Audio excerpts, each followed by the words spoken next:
இன்றைக்கி என்னோடய மாமி ஆற்றுக்கு வந்திருக்கா. பத்து மாமியை வந்து நம்ம 2-3 வீடியோவில் ஐயங்கார் கிச்சன் வீடியோஸில் பார்த்துருக்கோம். இப்போ ரீசெண்டாக வந்து எம்ப்ராய்டரி ஒர்க்ஸில் பார்த்தோம். ஆர்பி குட்டூர் இல்லையா மாமி? எஸ். அந்த மாமி வந்து ஆற்றுக்கு வந்திருக்கா. ஒரு இன்ட்ரெஸ்டிங் ரெசிபி பண்ணி காமிக்க போகிறா. என்னன்னு பார்ப்போம். மாமி வந்து டேலண்ட் வந்து வெறும் அந்த ஹேண்ட் ஒர்க் மட்டும் இல்லை, சமையலையும் மாமி வந்து குயின். ஆமாம் மாமி, எப்படி இருக்கா மாமி? எஸ், நல்லா இருக்கேன்ப்பா. இன்னைக்கு என்ன பண்ண போகிறோம்? இன்னைக்கு பரங்கி கீர். ஓகே. இது என்னென்ன எடுத்து வச்சிருக்கேன்? பரங்கிக்காய் வேக வச்சு, அது ஆவியில் வேக வச்சு எடுத்து வச்சிருக்கேன். ஓகே. அதோட எக்ஸ்ட்ராவாக கொஞ்சம் சக்கரவள்ளி கிழங்கையும் போட்டு வச்சிருக்கேன். அது முந்திரியும் பாதாமும் கொஞ்சம் அதோட அரைச்சி விட்டா கொஞ்சம் டேஸ்ட் என்ஹான்ஸ் பண்ணும். அதுக்கு ஓகே. பால் எவ்வளோ வருதோ அதுக்கேற்றாப்புல பால், சர்க்கரையும் அதுக்கேற்றாப்புல சர்க்கரை. ஓகே. சர்க்கரை போடணும். சர்க்கரை இப்போ வந்து இது நாட் அட்வைசபிள்ங்கிறதுனால வெல்லமோ நாட்டு சர்க்கரையோ போட்டிருக்கோம். ஓகே. அவ்வளோதான். அரைக்கும் போது கொஞ்சோண்டு ஏலக்காய் சேர்த்து. ஓகே.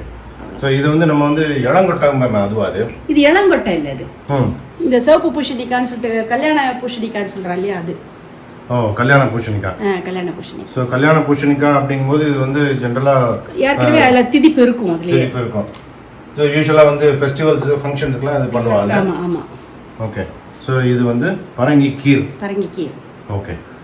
பார்க்கலாமா அது எப்படி பண்ணுறதுன்னு பார்க்கலாமா? பார்க்கலாம். எடுத்து வச்சுக்க வேண்டியது கை இல்லை, கொஞ்சம் நெய் விட்டு. ஓகே. சிவப்பு பூசணிக்காய் வந்து 1/4 கிலோ எடுத்துட்டு இருக்கோமா இப்போ?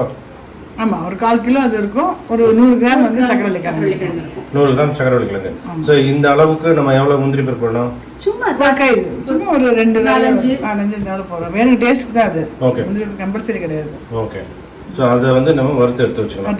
இது வந்து தாளிக்கிறதுக்கு. ஆமாம், வறுத்து எடுத்து அதுக்கப்புறம் எடுத்து என்ன பண்ணுவாங்க, அதுக்கப்புறம் இது ஸ்மாஷ் பண்ணி அதில் போட்டு ஒரு வதக்கணும். அந்த நெய் பாத்திரத்தில் பரங்கிக்காயும் அந்த சக்கரவள்ளி கிழங்கையும் ஸ்மாஷ் பண்ணி அதில் போட்டுடலாம். ஓகே. பண்ணலாம். இப்படி மத்தால வச்சுக்கணும்.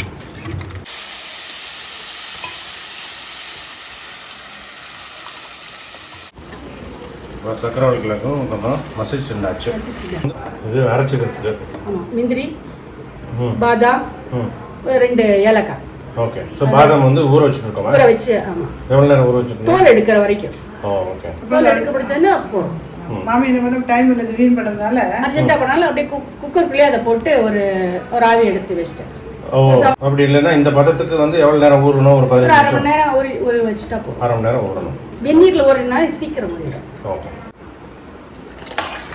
பாதாம் முந்திரி எல்லாம் போட்டு அரைச்சின்றது விழுத சேர்த்துட்டா மாமி. என்ன கொஞ்சம் தண்ணி லைட்டாக கொதி வரணும் மாமி. இது வந்து நம்ம ஏகாதசிக்கு சாப்பிட்டுக்கலாம்ல? நல்லாவே சாப்பிடலாம். ஏகாதசி அன்னைக்கு வந்து தானியங்கள்லாம் எடுத்துக்க கூடாது அப்படிங்கிறது சொல்லுவார். அதனால அந்த நேரத்தில் இந்த காய்கறிகள்லாம் போட்டு ஸ்மாஷ் பண்ணி ஒரு பாயசம் மாதிரி குடிச்சிட்டோம்னா மார்னிங் பிரேக்ஃபாஸ்ட்டுக்கு ஆகும். ஸோ அரிசி தானியங்கள்லாம் சேர்க்காத சமயத்தில் இதை யூஸ் பண்ணிக்கலாம். நைவேத்தியம் பண்ணிடலாம். எவ்வளவு வெல்லம் தேவையோ அந்த அளவுக்கு போட்டு நல்லா வெல்லம் கொதிக்கிற அளவுக்கு கொஞ்ச நேரம் கொதிக்க வைக்கணும். அதை ஓகே. இந்த அளவுக்கு 1/4 கிலோ எடுத்த பரங்கிக்காய்க்கு எவ்வளவு வெல்லம் சேர்க்கணும்? ஸ்வீட்டை பொறுத்து. ஓகே. ஈக்குவல் அமௌண்ட்டும் போடலாம், கம்மி பண்ணிக்கலாம். ஸ்வீட் நிறைய சாப்பிட்ற ஆளுக்கு கொஞ்சம் கூட போடணும்னு போட்டுக்கலாம். ஈக்குவல் அமௌண்ட் போட்டோம்னா நல்லா இருக்கும். ஏன்னா ஆல்ரெடி அதுல எல்லாத்துலயுமே சக்கரவள்ளி கிழங்குலயும் கொஞ்சம் ஸ்வீட் இருக்கும், பரங்கிக்காயும் ஸ்வீட் இருக்கும். அதனால ஓகே. இந்த வெள்ள வாசனை போற வரைக்கும் நல்லா கொதிச்சதுக்கு அப்புறம் இறக்கிட்டு இந்த பால் ஆற வச்சு காய்ச்சி ஆறின பால் அதோட கலந்துட்டு கொஞ்சோண்டு குங்குமப்பூ கலந்துட வேண்டியது. அவ்வளோதான். அது நைவேத்தியத்துக்கும் வச்சுக்கலாம், ஏகாதசிக்கு எடுத்துக்கலாம். இந்த கொதி வந்துருச்சு. இப்போ இதை நிறுத்திட்டு அதுக்கப்புறம் காய்ச்சி ஆற வச்ச பால் இருக்கும் இல்லையா, அதை கலந்துட்டு கொஞ்சம் குங்குமப்பூவும் அதோட ஆட் பண்ணிட வேண்டியது. அதுக்கப்புறம் கார்னிஷ் பண்ணணும்னா நம்ம முந்திரி, திராட்சை இது வேணாலும் போட்டுக்கலாம். அப்படி சேர்த்துலாம்.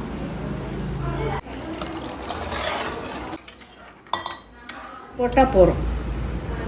ஆற்றுல வேற ஏதாவது நட்ஸ் இருந்தாலும் நெய்யில் வறுத்து போட்டுக்கலாம். மாமி இதுவும் போடுன்னு சொன்னீங்களா, இந்த பரங்கிக்காய் இந்த சாரப்பருப்பு அதெல்லாம் போடலாம். அதெல்லாம் போட்டு இது பண்ணிக்கலாம். நைவேத்தியம் பண்ணலாம்.